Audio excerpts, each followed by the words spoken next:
dois filhos, que são o Samuel e o Rafael, ambos por adoção.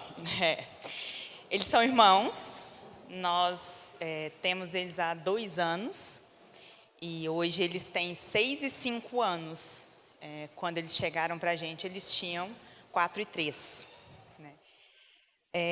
Nós recebemos Samuel e Rafael numa hora muito legal, que, mais uma vez, o Pontes estava junto. Nós estávamos na segunda reunião de postulantes, no curso de 2013. Nós estávamos na segunda reunião de postulantes e nós fomos chamados. E foi nos apresentados, o Samuel e o Rafael. E antes mesmo de terminar o curso, nós já tínhamos os nossos filhos juntos com a gente. A ONG ela nos deu suporte desde o momento que a gente decidiu adotar os meninos. Nós viemos, tomamos o caminho da adoção, que seria uma coisa que a gente dizia que ia fazer quando tivesse os nossos filhos. A maioria das pessoas que diz que vai adotar, diz, vou ter os meus filhos. E depois eu vou adotar uma criança. E com a gente também foi assim. A gente dizia que ia ter os nossos filhos. E os planos de Deus não são os nossos. O tempo de Deus não é o nosso. E os nossos filhos biológicos, eles não vieram. Mas os nossos filhos chegaram. E nós chegamos ao Pontes muito machucados, muito feridos e muito sofridos. Nós viemos de 2 perdas grandes. Nós perdemos 2 filhos. E aí a gente decidiu, o Leandro decidiu primeiro, e eu ainda estava internada no hospital, e o Leandro disse, Virgínia, vamos inverter as coisas. Não é mais hora de tentar gravidez, a gente já sofreu muito, todo mundo já sofreu muito. Tem um monte de criança precisando de amor e de pai e mãe. Então, esquece essa história de gravidez, vamos adotar. E eu, diante daquele gesto tão grande de amor do Leandro, que eu pensava assim, meu Deus, ele poderia dizer não, eu não quero adoção. Se eu não tiver meus filhos biológicos, eu não quero e tal. Porque para o homem, eu entendo que é bem mais difícil tomar essa decisão. E ele decidiu antes de mim até. Ele assumiu para ele essa responsabilidade. E já me trouxe um folhetinho da Pontes, na época. E falou, olha, eu pesquisei na internet. Esse pessoal aqui tem umas reuniões, eles fazem apoio. E vamos lá. E eu, no hospital ainda, eu falei para ele, então nós vamos. E fomos, cheios de esperança. E na primeira reunião que a gente foi, quem conversou foi o Dr. Jadir. E a gente foi assim, cheio de esperança, mas a gente acha que tudo vai ser muito rápido, que é tudo rapidinho. Eu decido adotar e rapidinho as coisas acontecem. E o Dr. Jadir nos veio com uma chuva de realidade na época que para a gente era muito sofrida de enfrentar. Mas tudo bem, a gente entrou com o processo, sempre com o auxílio da ONG. Nós entramos com a documentação em janeiro de 2013. Em setembro de 2013, nós fomos chamados, que nós tínhamos, então, a possibilidade de ter os nossos filhos, o Samuel e o Rafael. Nós fomos. Nós não saímos daqui para conhecer 2 crianças, que era uma coisa que a gente dizia muito, a Sara e o Rodrigo. Nós saímos daqui para buscar os nossos filhos. E foi o que nós fizemos. Nós os conhecemos, nós os trouxemos, fazem 2 anos. A ONG nos dá suporte para isso até hoje. Nós frequentamos o grupo de adoção tardia, que a ONG tem. Todas as vezes que acontece, uma daquelas coisas cabeludas que a gente nunca entende direito, porque agora que a gente está aprendendo com eles, a gente tem o suporte da ONG para isso. A gente sempre tem quem nos acolha e diga, isso é normal, e diga, não, tome esse caminho, ou tome aquele caminho. Hoje eu passei por isso, também. Muitas pessoas experientes lá, sempre nos auxiliando. Então, assim, O Pontes é um caminho ideal. É o caminho ideal hoje para quem quer adotar, para quem pensa. Mas vale a pena, vai lá, participa das reuniões, ajuda muito a abrir a mente, certo? Porque a gente é muito leigo às vezes nisso. A gente vê televisão e escuta a nossa história aqui, mas não vai conhecer. Por quê? Essas crianças são vidas, gente. Então, antes da gente ir lá, como os palestrantes disseram antes, a gente tem que pensar bastante, certo? Porque a gente está mexendo com dois seres, pode ser pequenos, jovens, né? E são vidas.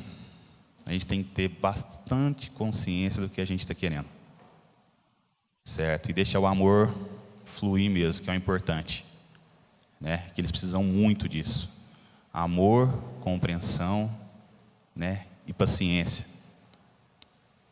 Nada é como se fosse uma linha de trem, não. O Rodrigo mesmo fala, é uma montanha russa constante. Às vezes a gente está lá em cima, a gente está embaixo, mas a gente está ali firme, falando, filha, não vou desistir de você nunca. O nunca é nunca. Eu estou ali para te apoiar, para te levantar e vice-versa. Nós somos uma família.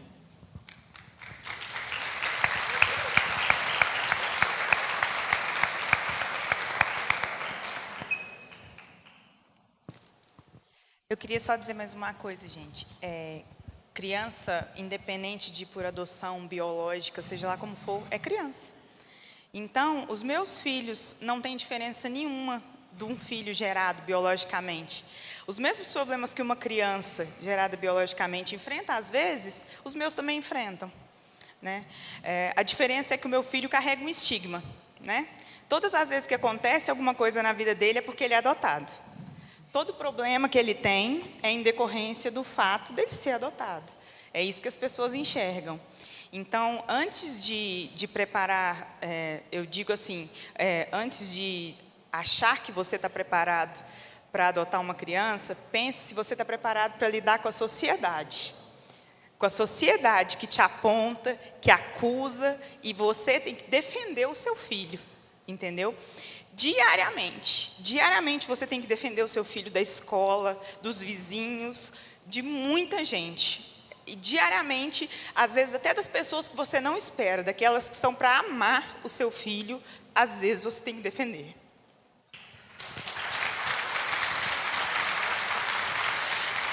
Tem gente que fala que demora muito, né, para adotar, que a adoção é um processo muito complicado, né, doutor Epaminondas? Que demora muito, é culpa da justiça.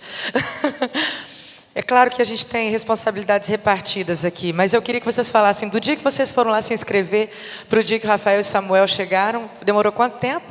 9 meses. Uma gestação, né? 9 meses, redondinho. É claro que o perfil deles era de crianças até 5?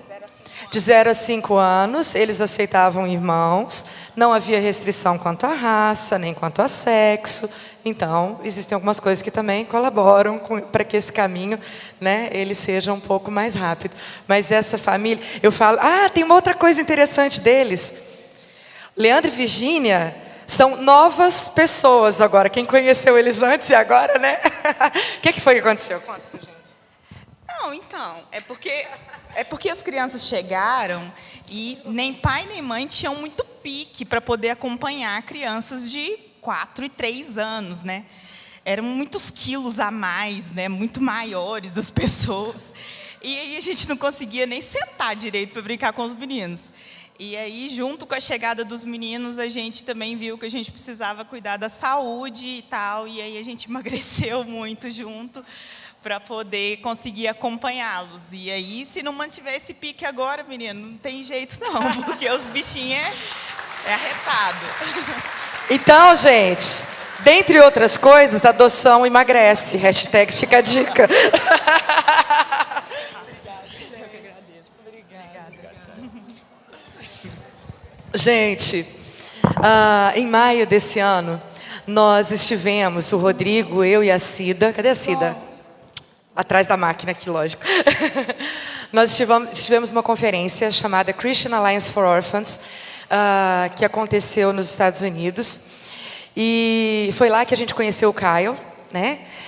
E foi uma experiência fantástica. Nós vamos de novo, e já fica aqui o convite para vocês, vai ser em maio, começo de maio do ano que vem. Se você fala inglês, porque lá não tem tradução simultânea, se você fala inglês e tem interesse em participar, pode procurar o Rodrigo, pode falar comigo, que a gente vai ter o maior prazer em estar facilitando para que a gente forme um grupo daqui do Brasil, daqui de Uberlândia, para a gente estar participando dessa conferência. Quando nós chegamos aqui de volta, nós recebemos um convite que muito nos alegrou. Dentro da Christian Alliance for Orphans, um dos projetos que eles têm é o Orphan Sunday. O que é o Orphan Sunday? Nós acreditamos que toda criança que vive uma situação de orfandade, né, pode ser que ela tenha pais vivos, mas ela é órfã afetivamente.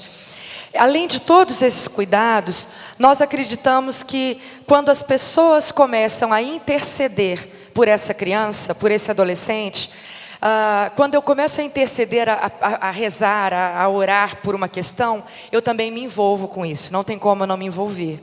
E o Orphan Sunday nada mais é do que um movimento que convida as nações a intercederem pelo órfão. E nós temos o privilégio de ser os representantes do Orphan Sunday no Brasil. Estamos começando com isso aqui agora, lançando oficialmente aqui no terceiro encontro de parentalidade e adoção. Então eu quero te convidar, é muito simples, você vai entrar no site do Orphan Sunday em português, que é orphansundaypt, de português.org, ok? Porque esse site, que nós já, né? Cadê o Isaac? Está lá atrás. Uma salva de palmas para o Isaac e para o Lucas, que está no acampamento. Eles têm trabalhado na tradução, na questão do site em português. Isso está sendo disponibilizado para todos os países de fala portuguesa. Por isso que não é Orphan Sunday Brasil, ok? Então, entra no site e lá você vai entrar no mapa e você vai se cadastrar. Você pode se cadastrar enquanto pessoa física, ou se você faz parte de uma comunidade, de um grupo de apoio, de uma paróquia, uma igreja, um centro, qualquer coisa, você vai lá, você coloca a cidade onde você está, e você vai receber toda a informação do Orphan Sunday. O objetivo principal é o quê? Intercedermos. E depois lá você vai encontrar algumas sugestões de outras coisas que você pode fazer para estar envolvendo a sociedade nessa questão. E para a gente estar pedindo para que Deus possa nos conduzir, independente de qual seja a nossa religião. Mas que Deus possa trazer luz, mostrar mesmo um caminho para que possamos percorrer e estar favorecendo a questão da convivência familiar na vida de tantas crianças em situação de orfandade. Você é o nosso convidado especial, não deixe isso passar batido, ok? E o vídeo! Tem um vídeo, eu estava esquecendo. Vamos ver o vídeo?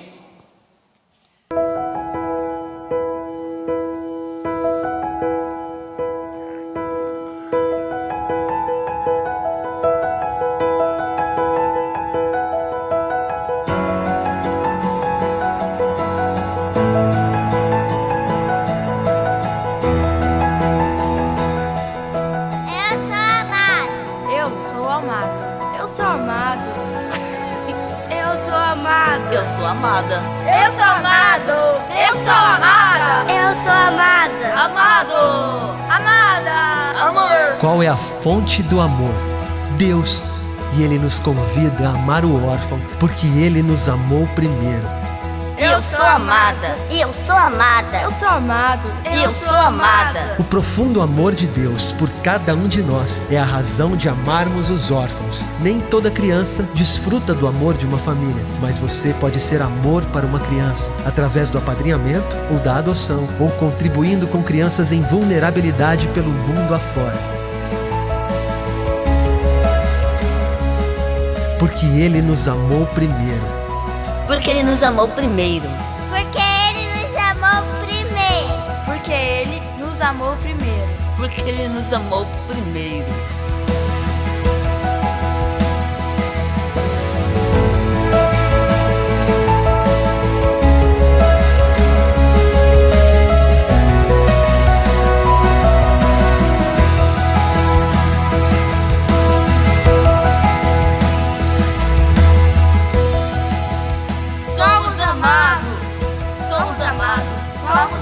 Somos amados.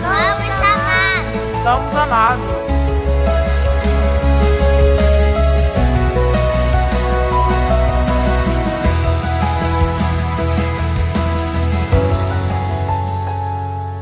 Amar o órfão significa dar e receber o amor de Deus. Por isso eu sou feliz. Por isso eu sou feliz. No Orphan Sunday, compartilhe do amor de Deus com uma criança que precisa de você. Toda criança tem o direito de conhecer o amor de Deus e ela pode conhecer através de você.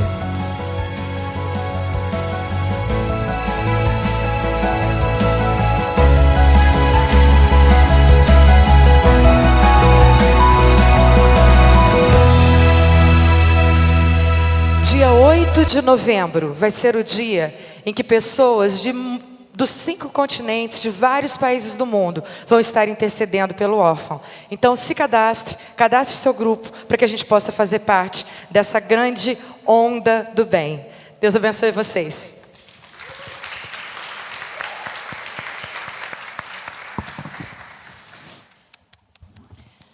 Ai, ai.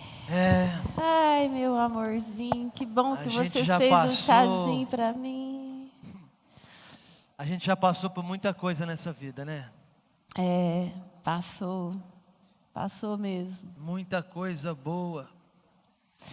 Ai, ai. Tivemos obstáculos, né, meu amorzinho? Mas vencemos, superamos todos eles. Superamos mesmo, mas sabe de uma coisa? Eu acho que a nossa maior vitória, meu amor, foi quando a gente multiplicou, mesmo quando a gente estava num tempo que as coisas pareciam impossíveis. Era impossível. Mas ficou possível, né? Graças à disposição do nosso coração em se importar. É mesmo. A gente precisava mesmo era ter tomado uma decisão, né? A gente tomou uma decisão no tempo certo, meu velho. Tudo tem o seu tempo. Tem o seu tempo mesmo. E a melhor decisão de nossas vidas foi decidir multiplicar não por meios naturais, mas adotando. Foi bom. E a gente multiplicou tantas coisas. A gente multiplicou nossa alegria de viver. A gente multiplicou nossa vontade de viver. A gente multiplicou nossa vontade de amar, não é, meu velhinho? Oh, meu Deus. E por falar em multiplicar, nós vamos ouvir agora a palestrante Maria da Penha, que é psicóloga, psicodramatista, clínica e organizacional, coordenadora de grupos, pós-graduada em clínica interdisciplinar de transtornos psicopatológicos da criança e do adolescente, consultora em processos de acolhimento institucional, adoção e apadrinhamento afetivo, organizadora do programa de formação Aconchego SDHE, do programa de apadrinhamento afetivo Aconchego. Formação em coach com psicodrama e orientação profissional, clínica e institucional. Maria da Penha.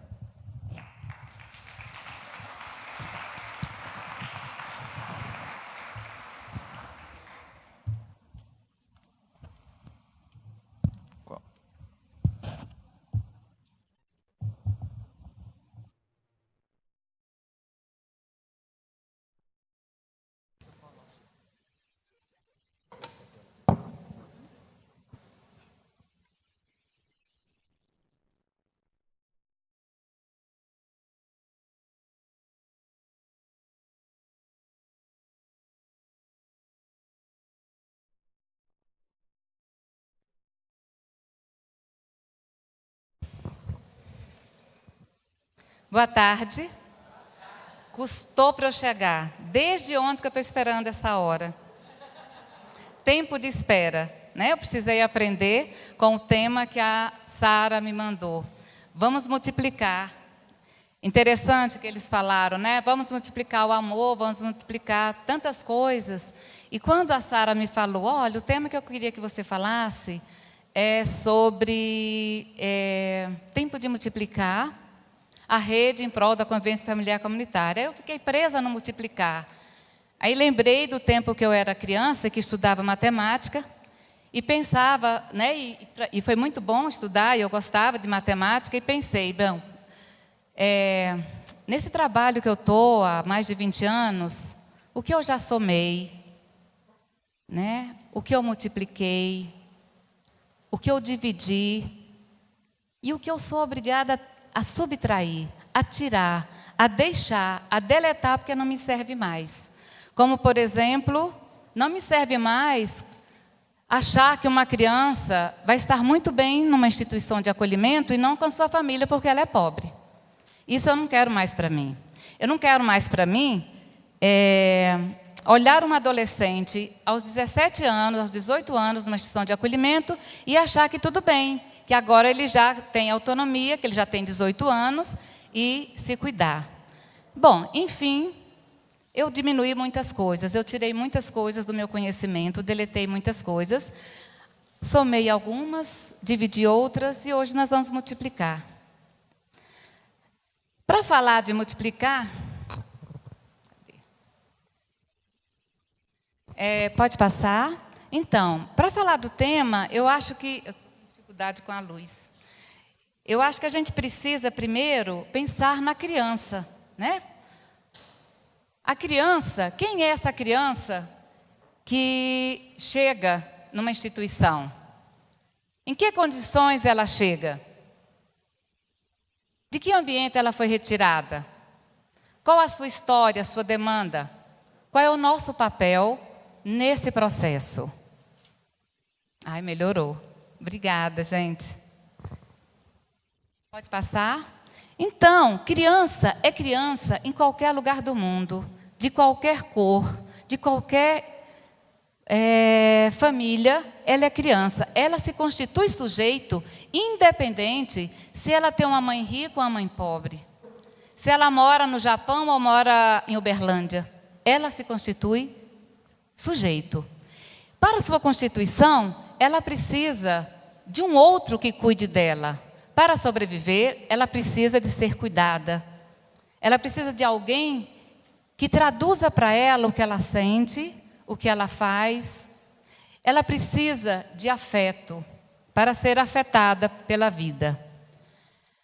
O ser humano, como eu disse, né, segue o caminho da existência, cercado de afetos. Aqui toda criança tem necessidade de pertencer, como todos nós. A gente passa a vida inteira querendo pertencer à família, à tribo de jovens, depois ao grupo de jovens adultos, aos grupos de casados. A gente está sempre desejando pertencer. Essa é a nossa constituição, de pertencimento. A gente não vive isolado. A criança exprime, desde o nascimento, a necessidade de pertencimento, de ser de alguém, ser contido, de ter um lugar suficientemente bom, que é a mãe, e suficientemente justo, o pai. Ela tem necessidade de figuras que lhe permitam experimentar suas capacidades e seus limites por meio de uma relação presente e segura que será constitutiva de sua certeza afetiva. Lia Sanicola é uma assistente social italiana que tem um trabalho belíssimo sobre redes sociais, um trabalho com famílias com a teoria das redes. Pode passar? Bom, mas nem toda criança, ela se constitui sujeito. Pode passar? Pode passar? Isso. Nem toda criança, aliás, toda criança se constitui um sujeito. Porém, no meio do caminho tem uma pedra. E essa pedra faz com que ela seja protegida por lei e vá para uma instituição de acolhimento. Nesse período que ela vai para o acolhimento, ela tem várias separações. Ela rompe vínculos, ela separa de pessoas que ela não sabe por quê. Embora ela estivesse sofrendo, mas a criança era o ambiente conhecido dela. Então, ela passa por uma série de problemas até o momento que ela chega, que alguém bem treinado, bem capacitado, pode falar com ela o que ela está passando. A primeira vez que eu ouvi a doutora Cathy Brown falar, e que gostei muito, queria muito que ela fosse para a minha comarca, não que eu quisesse que o outro saísse, né, gente? Mas ela podia estar lá. Ela falou sobre o dizer para a criança o que está passando por ela. Nós perguntamos para ela sobre a preparação da criança. Sobre se a criança precisa saber sobre a adoção, sobre a vida dela. E ela disse, sim. O juiz não foi a técnica, não foi a cuidadora. Ela disse, o juiz tem a obrigação de falar para a criança sobre a sua vida. Tem a obrigação de dizer para ela porque ela está na instituição. Tem a obrigação de dizer para ela porque ela passou pela destituição do poder familiar. Tem a obrigação de dizer para ela porque ela não pode mais, porque os pais dela não foram aprovados no quesito papai e mamãe. Nós temos que falar sobre isso. Nós, juízes, é nossa obrigação. E eu achei, e desde então, eu acho que realmente é isso. Né? Quando eu pensava que era só nossa, né? Ela se empodera disso, e eu acho importante. Bom, existem acolhidas, pode passar? Em 2003, haviam 19.373 crianças e adolescentes em situação de acolhimento, segundo o IPEA. Existiam 589 instituições. Em 2010, existem 2.624 serviços de acolhimento e 36.929 crianças e adolescentes acolhidos. Eu não sei o que isso significa. Deixo como reflexão. Os motivos de acolhimento, em 2003, a grande maioria era a carência de recursos materiais. Olha como nós avançamos. Carência de recursos materiais hoje, aliás, em 2011, é 9,7%, que é em função de todo o trabalho que a gente vem desenvolvendo e de tudo que a gente vem multiplicando, que isso aconteceu. As crianças não são mais acolhidas em função de questões financeiras. Bom, o acolhimento, ele é um espaço de proteção. É uma medida provisória e excepcional. Mas ele precisa ser, nós trabalhamos com a ideia de que o acolhimento, ele deva ser não só protetor, mas que ele deva ser reparador. Ele é reparador na medida em que a gente sabe que em cada criança, em cada adolescente, em cada ser, existe uma centelha. Existe alguma coisa que faça ele mudar o rumo da sua vida. Moreno, do psicodrama, ele nos fala que a criança, ao nascer, traz consigo fatores favoráveis a seu desenvolvimento, que não vêm acompanhados por tendências destrutivas. Entretanto, fatores ambientais podem lhe ser perturbadores. E, neste caso, resta a possibilidade de recuperação dos fatores vitais, através da renovação das relações afetivas e da ação transformadora sobre o meio. Bom, foi o que a gente viu ontem, com aqueles jovens, 2 deles, pelo menos, devolvidos mais de 3, 4, 5 vezes.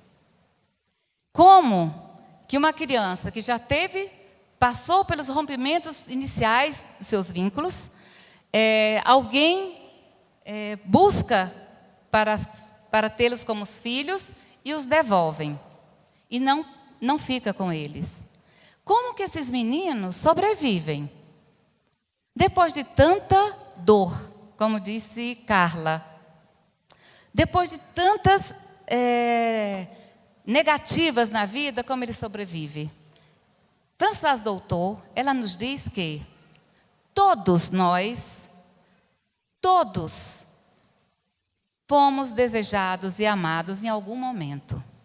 Se a gente passou 9 meses e nasceu a termo, ali teve amor.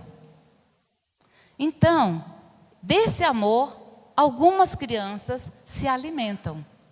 Outras, além disso, com toda essa dor, Boris Cyrulnik também nos chama a atenção que, às vezes, a criança perde tudo, ela quase morre. Como a gente viu o Marco Túlio, né? Marco Túlio e a Carla e o Anderson e a Jéssica, às vezes eles perdem tudo e chegam quase a morrer mesmo, afetivamente. Mas basta uma pessoa que lhe ofereça o seu afeto verdadeiramente para essa luz novamente aparecer. Que foi o que aconteceu no caso com os jovens que estavam aqui, principalmente a Carla, que encontra aquela mãe, né, que a acolhe apesar de tudo. Então, toda criança tem a sua centelha para se desenvolver. Mas para isso, para que as crianças no serviço de acolhimento se desenvolvam e encontrem um lugar no mundo, elas precisam de cuidados de qualidade, precisam uma escuta atenta e qualificada, precisam um atendimento individualizado e uma linguagem coerente. O que seria uma linguagem coerente? Daqui a pouco a gente fala. O abrigo, a instituição de acolhimento, ela não pode ser muito boa. Parafraseando o Winnicott, onde uma mãe só pode ser o quê? Os psicólogos aqui sabem. Uma mãe só pode ser suficientemente boa. Uma mãe boa demais, o que ela faz? Oi? Sufoca, ela destrói o seu filho. Ela torna esse filho objeto, ela não torna esse filho sujeito. Então, uma mãe, ela só precisa ser suficientemente boa. Ninguém precisa ficar com culpa porque não é boa demais. As instituições de acolhimento, elas também precisam ser suficientemente boas. Elas não precisam superar as famílias. Elas precisam superar nos cuidados, nos afetos, porque ela sofreu nessa família. Mas a instituição de acolhimento não pode substituir uma casa. Me doeu um pouco ontem, quando o Anderson disse que estava muito bem no abrigo. Que ele ficou muito bem lá, que ele não precisava de família. Eu não estou dizendo que não era, talvez fosse bom mesmo. Talvez essa instituição que ele morou fosse o quê? Boa demais, né? Que bom que ele também tinha aquela luz dentro dele, cresceu e inverteu o papel, porque ele hoje tem que ter paciência com a mãe. Hoje ele cuida dessa mãe. Bom, como eu inverti as coisas do tema da palestra, agora eu falei de criança, agora eu vou falar de rede. Bom, rede está na moda, todo mundo fala em rede. O Estatuto da Criança e Adolescente não fala, né? Mas tem um artigo que fala um pouco sobre isso. Na rede, a gente entende como sistema de conexões, rede de comunicação, estratégias acionadas pelos indivíduos, forma das relações sociais. Conjunto de nós conectados. O que significa isso? Conjunto de nós. Uma rede tem nós. Nós, de nós. Não tem uma... Vocês já viram uma rede de eus? Não. A rede, ela é formada por nós. Então, é importante que a gente não tire isso da cabeça. Porque eu sozinha, eu não consigo fazer o trabalho. Se eu não tiver outras pessoas comigo, eu não consigo fazer o trabalho. Por quê? Se um trabalho em rede é em nós, não é em eu preciso trabalhar. Mas aqui hoje, nós vamos falar de rede, dessa rede que nós conhecemos. Que é uma articulação de pessoas, ou grupo de pessoas, com uma estratégia... Isso. Para potencializarem iniciativas com o objetivo de promover a criança e adolescente como sujeitos de direitos, desejos e sonhos. É a forma de organização baseada na cooperação, na conectividade e na divisão de responsabilidades e competências. A característica de uma rede é que ela não tem centro. E ainda que alguns nós possam ser mais importantes que outros, todos dependem dos demais na medida que estão na rede. Ela é horizontal. Então, todos participam do mesmo tamanho. Pode passar? Bom, como eu disse, no Estatuto da Criança e Adolescente, não fala sobre essa palavra rede, mas ela nos convida a pensar no artigo 86, que a política de atendimento dos direitos da criança e adolescente faz-se-á através de um conjunto articulado de ações governamentais e não governamentais da União dos Estados, do Distrito Federal e dos municípios. Então, de alguma forma, o legislador colocou aí a possibilidade de a gente trabalhar em rede, em conjunto. E a nossa rede de proteção seria essa. Vara da Infância, Instituição de Acolhimento, Defensoria Pública, Auxílio Tutelar, Ministério Público, Secretaria de Assistência. Eu incluí as universidades, porque são grandes parceiros lá em Brasília. Né? Essa rede, ela que sustenta a criança e o adolescente. Para que isso dê certo, é importante que cada personagem dessa rede saiba qual é o seu papel. Qual é o papel de um juiz? Qual é o papel do Ministério Público? Qual é o papel do cuidador dessa criança, do psicólogo, do assistente social, das ONGs?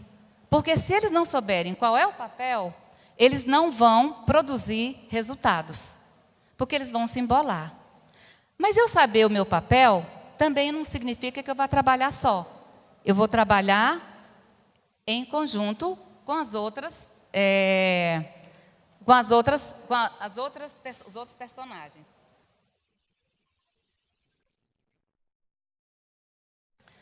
Bom, antes de eu falar agora de tempo de multiplicar, pode passar. Por que será que então é tão importante esse trabalho em rede? Por que a gente vem falando o tempo inteiro que é mais importante trabalhar em rede que trabalhar em nós? Tem uma antes. Uma antes dessa. Acho que está mais na frente, está mais atrás. Passa uma agora, deixa eu ver se tem. Pode passar aí. Não? Bom, então espere, que teria uma outra. Como a gente sabe, toda criança e adolescente, quando chega numa instituição, ela passa por diversas vozes. Desde que o Conselho Tutelar a retira de sua família, ela vai passando por outras pessoas. Então, o Conselho Tutelar chega lá, fala algo com ela. Ela chega na instituição, na Vara da Infância, alguns técnicos falam com ela. Ela chega na instituição de acolhimento, várias outras pessoas falam com ela. No domingo, no dia da visita da instituição, vários voluntários falam com ela. E veja, uma criança de 3 anos, de repente, tem uma rede enorme e não tem ninguém. Por quê? Porque cada pessoa dessa, muitas vezes, fala uma coisa para essa criança diferente do outro que ela já viu. Às vezes, um diz para ela que a família dela não presta. Ela chega na Vara da Infância, alguém diz para ela que ela teve seus direitos violados. Depois o psicólogo super instruído, né, cuidadoso da instituição, fala para ela que os pais dela estão doentes, porque bebem muito, porque se drogam, ou porque eles são psiquiátricos. Ou seja, o que a criança pensa? Quem são meus pais? E são várias pessoas que vão fazendo isso ao decorrer da vida dela. Só um instante, eu esqueci de fazer uma coisa importante aqui com vocês. Vocês estão me conhecendo, mas eu não conheço vocês. Eu queria que vocês, ao mesmo tempo, no 3, me dissesse o nome de vocês.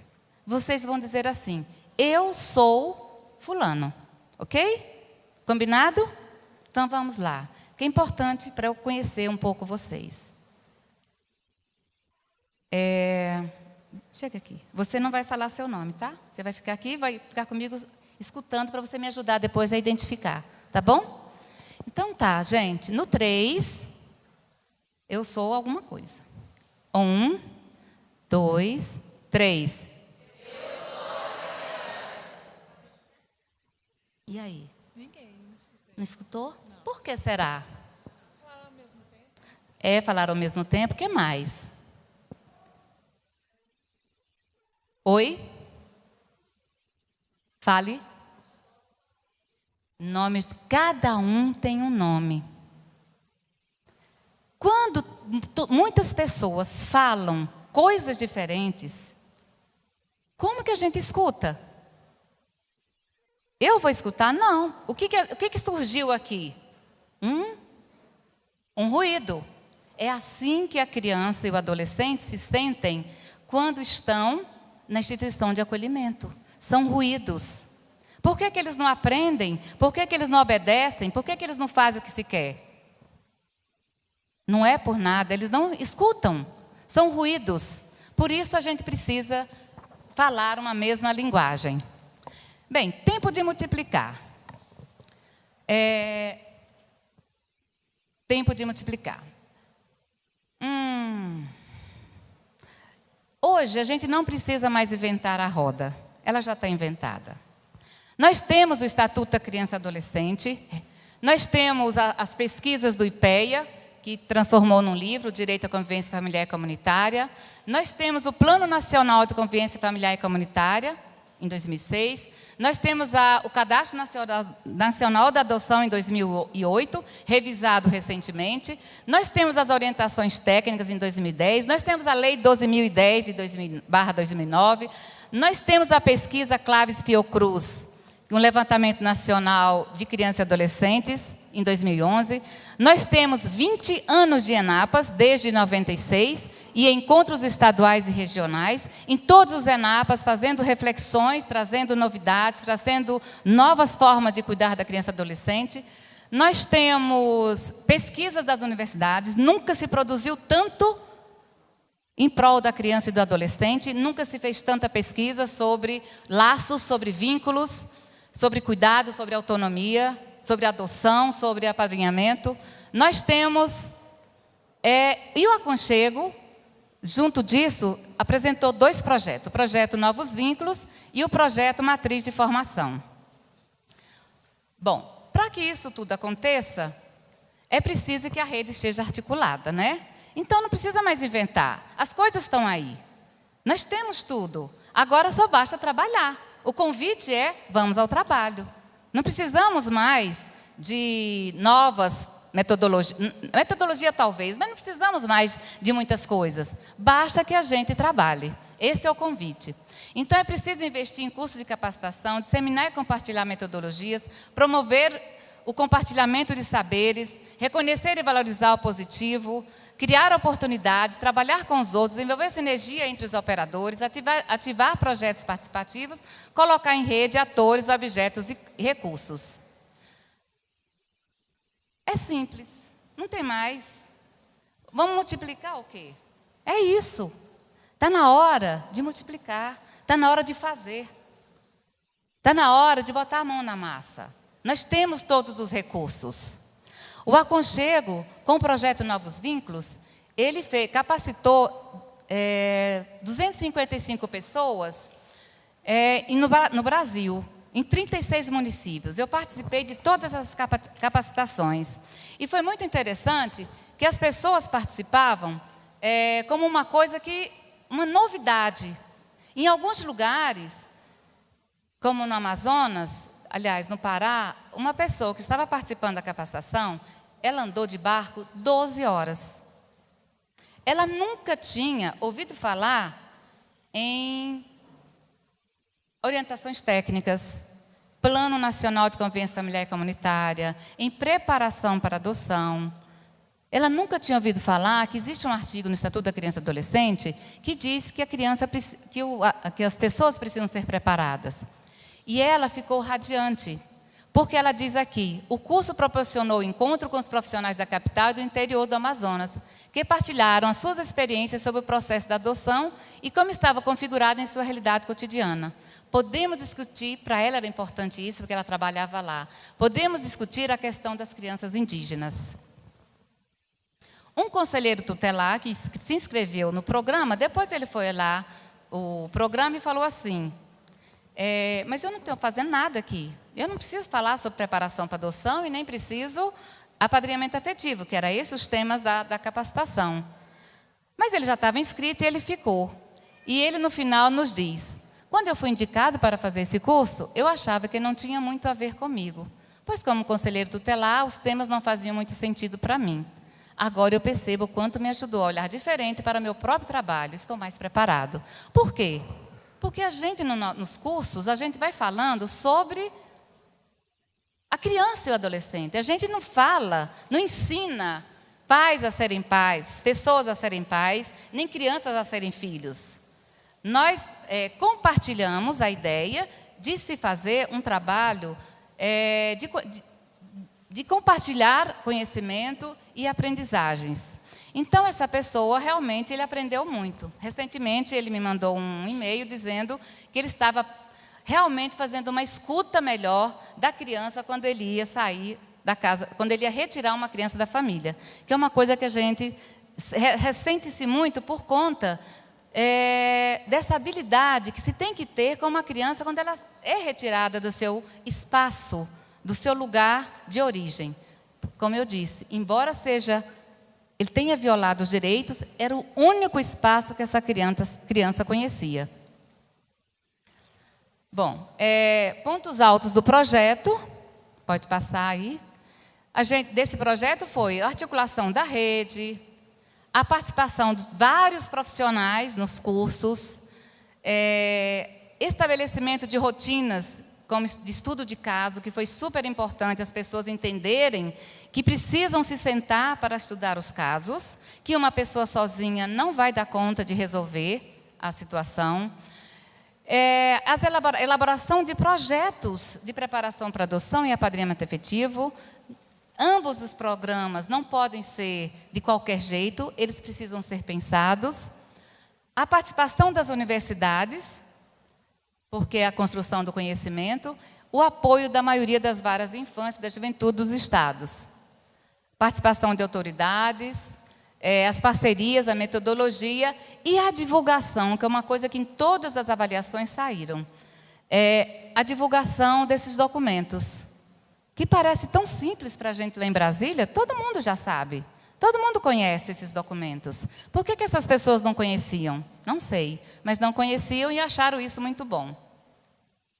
Os pontos baixos é que a maioria desses profissionais não tinham conhecimentos básicos, como eu falei, eles não conheciam nem o Estatuto da Criança e do Adolescente, sabe que existe, mas não tinham um conhecimento inteiro. E aí era difícil a gente falar sem antes recuar um pouquinho para falar de outras coisas. Em alguns lugares tivemos dificuldade de articular a rede, principalmente quando a vara da infância não apoiou o projeto.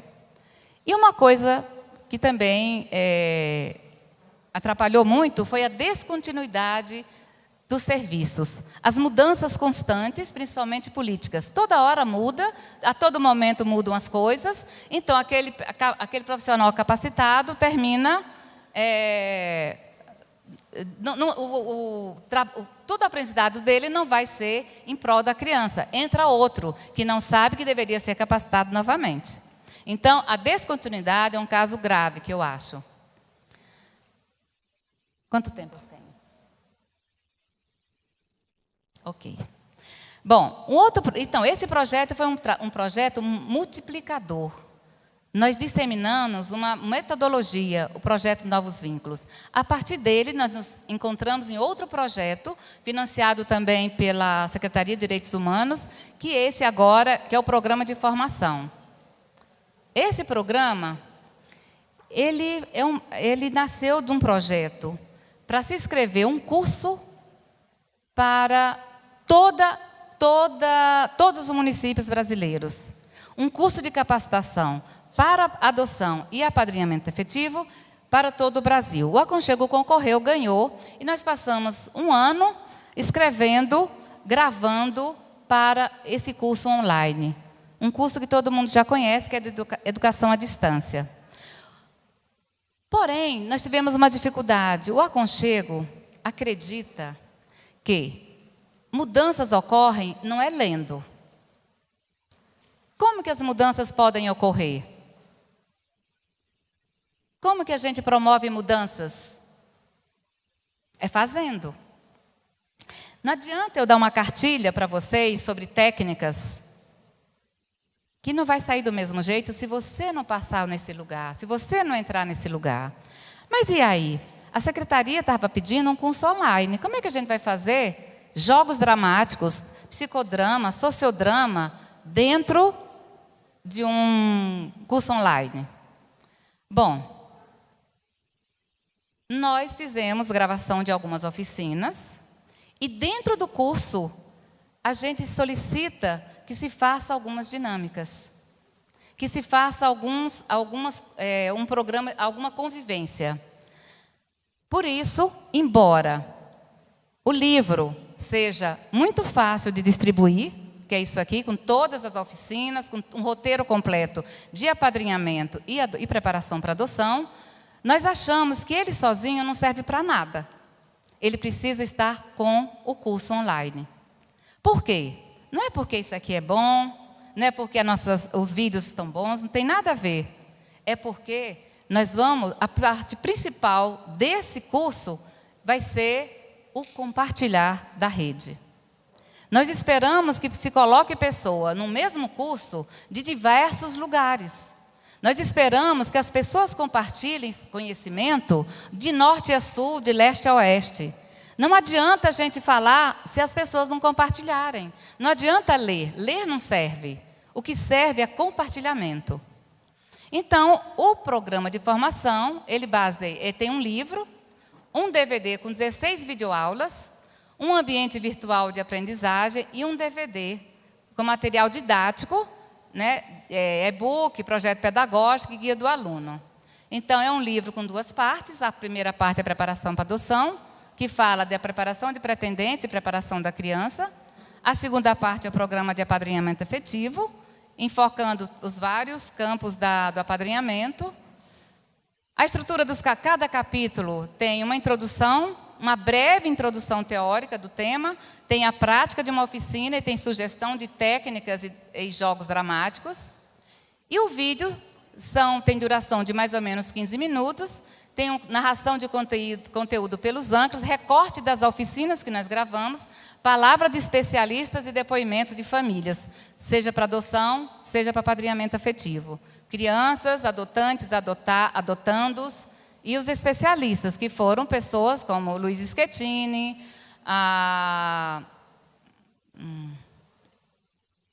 esqueci agora o nome de uma outra, a doutora Cati Brown, ela faz um depoimento. A Gina, eu queria lembrar da Gina, de São Paulo, uma psicanalista, também faz depoimento. E vários outros nomes. A plataforma é a plataforma Moodle, que é a plataforma gratuita, em qualquer lugar é possível estabelecer.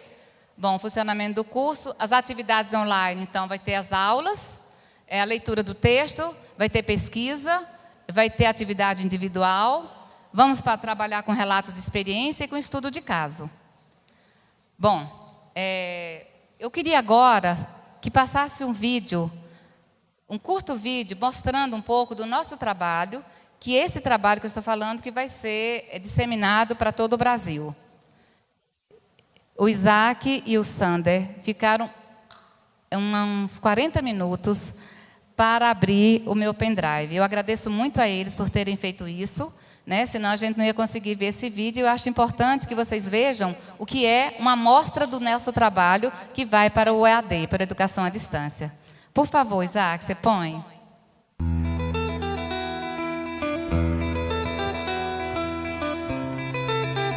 A criança e o adolescente gozam de todos os direitos fundamentais inerentes à pessoa humana, sem prejuízo da proteção integral de que trata esta lei, assegurando-lhes, por lei ou por outros meios, todas as oportunidades e facilidades a fim de lhes facultar o desenvolvimento físico, mental, moral, espiritual e social em condições de liberdade e de dignidade.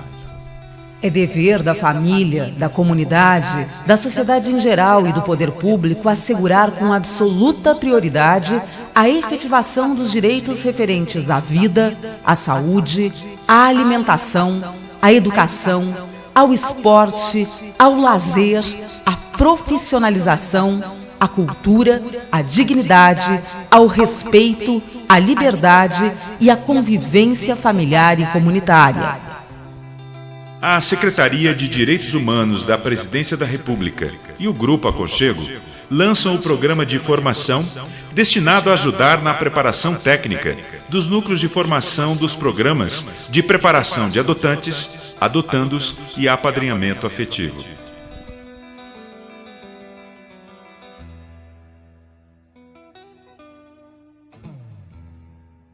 Pode passar o segundo?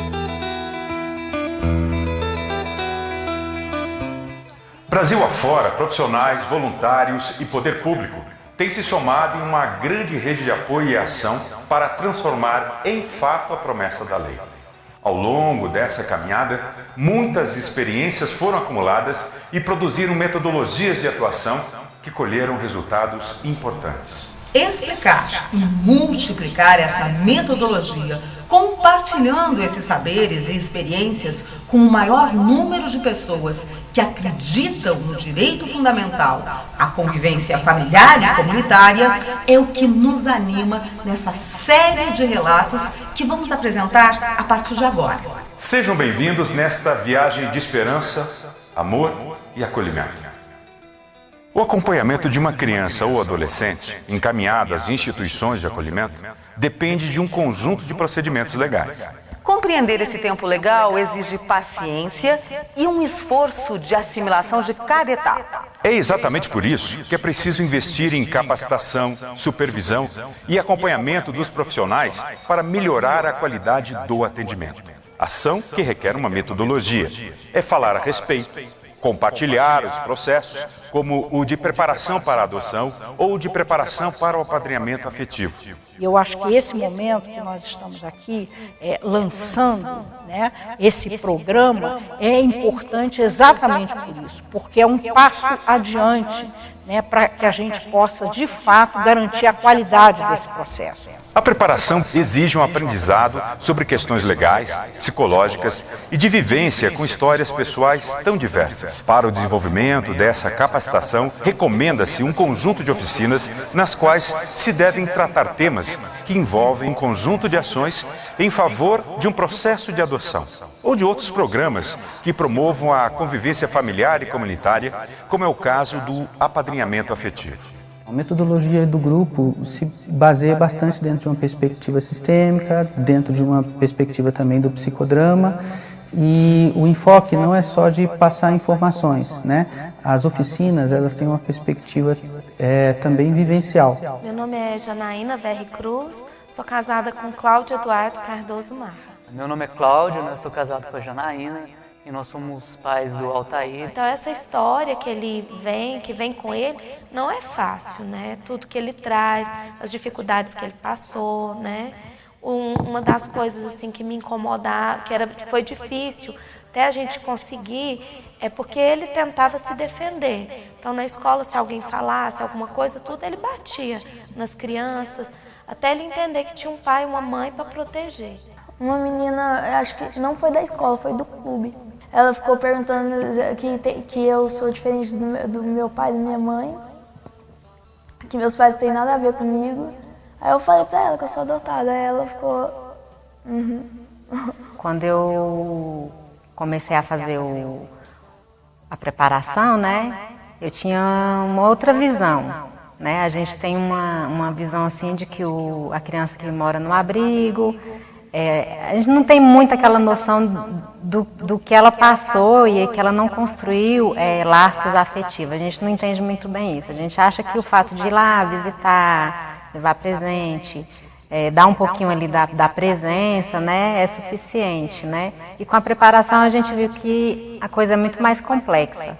Eu lembro que eu estava tremendo e ela ficou, sei lá, acho que confusa, não sabia como é que eu era. Aí quando ela me viu, percebeu que eu era de outro jeito, de uma maneira que ela não pensava. Aí eu tava tremendo a primeira vez, assim, a gente abraçou, se cumprimentou, eu perguntei o nome dela, ela perguntou o meu. Serão 16 encontros audiovisuais ou aulas, como esta primeira, que foi só um aquecimento. Acolher, conversar, conviver. Será desse jeito que vamos seguir a nossa caminhada em favor do direito que toda criança e adolescente tem à convivência familiar e comunitária. Eu sou mais velho, me chamo João Vitor Esse daqui é o mais novo que mora com a gente, o João Pedro. Esse daqui é o segundo mais velho, o mais folgado. E essa daqui é a emburrada, a Janaína. Qual é a madrinha mais bonita? A minha.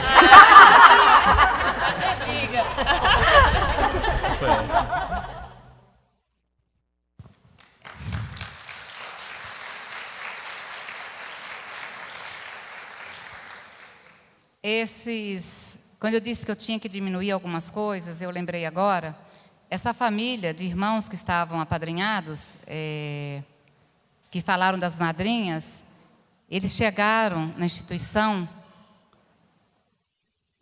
a menina tinha 2 anos de idade. E agora ela tinha 11, agora quando foi apadrinhada, e continuava na instituição. Então isso não pode mais acontecer. Isso a gente tem que retirar, tem que diminuir, tem que tirar. Não, nem só diminuir, tem que deletar dos nossos trabalhos. Uma criança não pode receber, não pode ficar numa instituição por todo esse tempo. Concordo com a doutora Cátia Brown de que 6 meses a família precisa ter tomado uma decisão. Mas eu penso, doutora Cátia, se nós da rede não fizermos um trabalho com essa família, ela nunca vai sair do lugar. Nós somos corresponsáveis. Se fala muito dos adotantes que devolvem os filhos, das crianças. Filho não, né? Devolvem as crianças. Eu sei que traz uma indignação realmente. A gente não gostaria de que elas devolvessem. Mas será que só eles foram os responsáveis por essa devolução? Onde estão nós, os profissionais? Onde estávamos quando quando 5 famílias adotou, 4, aliás, adotou a Carla e foi devolvida? Onde estavam os profissionais quando o Marco Túlio chegou e disse para a psicóloga que tinha sido devolvido e ela fez, vai passar. Onde estão os psicólogos que deixam uma menina como a Carla pensar que foi devolvida porque chorava? Vocês escutaram ontem? Ela foi devolvida porque chorava. Ela tem que saber, ela tinha que saber que não foi isso que ela foi devolvida. Ela pode chorar a vida inteira se ela quiser. Ela não deveria ser devolvida. Ela deveria saber que o choro dela provocou a dor dessa mãe, dessa adotante. E ela não suportou a sua dor ser transformada em lágrima de uma criança que ela foi buscar na instituição. Nós precisamos cuidar. Nós precisamos unir para cuidar. Precisamos de esforços da rede para cuidar das famílias biológicas, para cuidar das famílias adotantes, para cuidar das crianças e dos adolescentes, para cuidar das instituições de acolhimento. Nós precisamos nos unir. Nós precisamos formar realmente uma rede de cuidados. Obrigada a vocês.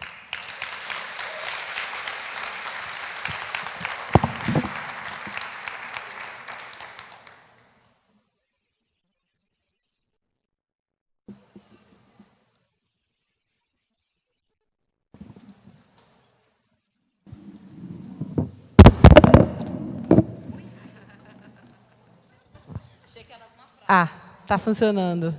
Sobreviveu.